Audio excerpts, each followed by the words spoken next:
রাসূল মারা গেছেন, উনি বিশ্বাস করতে পারছিলেন না। কি ভালোবাসা ছিল! আল্লাহু আকবার। আমার নবী ইন্তেকাল করেছেন। ওয়ামা মুহাম্মাদুন ইল্লা রাসূল قد خلت من قبله الرسل।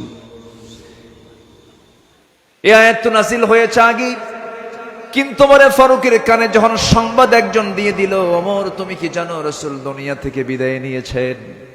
নাঙ্গা তরবারি তিনি বের করলেন, বের করে বলছেন, দ্বিতীয়বার কোনো ব্যক্তি আমার কানে যদি সংবাদ দিতে আসো রাসূল ইন্তেকাল করেছেন, আমি তার গর্দান উড়াইয়া দেব।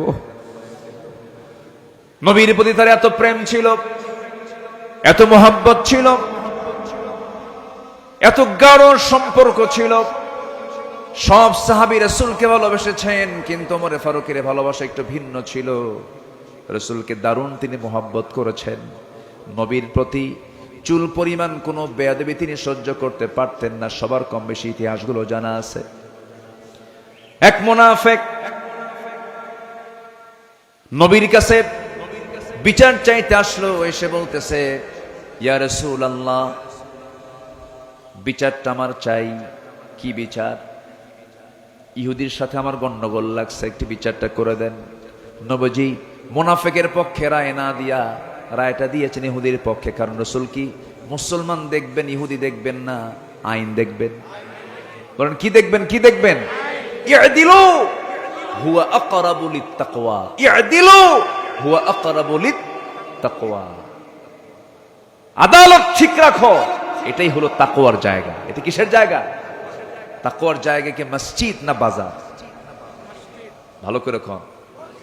বাজার না, বাজার না নাকি? বলেন বলেন বলেন। উত্তর হলো তাকওয়ার জায়গা মসজিদ, বাজার। কিন্তু আমরা কি মনে করি? তাকওয়ার জায়গা শুধু মসজিদ, আর বাজারে গিয়া ওজন হেরফের করো। ইয়াদিলু হুয়া আকরাবু লিত্তাকওয়া। কষ্ট পেলে শেষ করে দেই নাকি? আচ্ছা, সেই ওমরে ফারুক রাদিয়াল্লাহু তাআলা আনহু, তার কাছে ওই মুনাফিক এসে বলল, নবীর কাছে বিচার চাইতে গেলাম, রাসূল ভাবছিলাম আমি মুসলমান, নবী আমার পক্ষে রায় দিবেন। আমার পক্ষে রায় না দিয়া ইহুদির পক্ষে রায় দিল, এটা কেমন কথা? বিচার পছন্দ হয় নাই ওমর। বিচার সানি করো, সানি বিচার করো, দ্বিতীয় বিচার করো। সাইয়েদনা ওমর ফারুক রাদিয়াল্লাহু আনহুর কাছে এই কথাটা এত জঘন্য মনে হলো, এতটা আপত্তিকর মনে হলো, কাউকে বলার প্রয়োজন মনে করলেন না। শুধু বললেন, তুমি একটু দাঁড়াও, ভিতর থেকে আসি। ভিতরে গেছেন, হাতের মধ্যে কি নিয়েছেন বলেন? কি নিয়েছেন? কার প্রতি ভালোবাসা? নবীর প্রতি ভালোবাসা। চিন্তা করে দেখো, অন্য কথাও তো বলতে পারতেন, এই বেকুব, বেয়াদব, নবীর বিচার পছন্দ হয় না, যাও এখান থেকে, বলতে পারতেন। ভাবলেন এটা তো বদমাইশ, এটা বাঁচাবই না। তরবারি হাতে নিলেন, কোনো কথা নাই।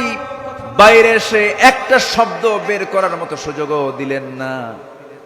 তরবারি তার গর্দান বরাবর মেরে দিলেন। মুনাফিক দুনিয়া থেকে বিদায় নিল। আমার নবীর কাছে সংবাদ চলে গেছে। রাসূল ভাবলেন, আহারে ওমর বুঝে একটা খুন করে ফেললো। আল্লাহর পক্ষ থেকে আয়াত নাজিল হলো, ওমর যে সিদ্ধান্ত নিয়েছে এটাই হলো সঠিক সিদ্ধান্ত, কারণ ওমর জীবনের চাইতে আপনাকে বেশি ভালোবাসে।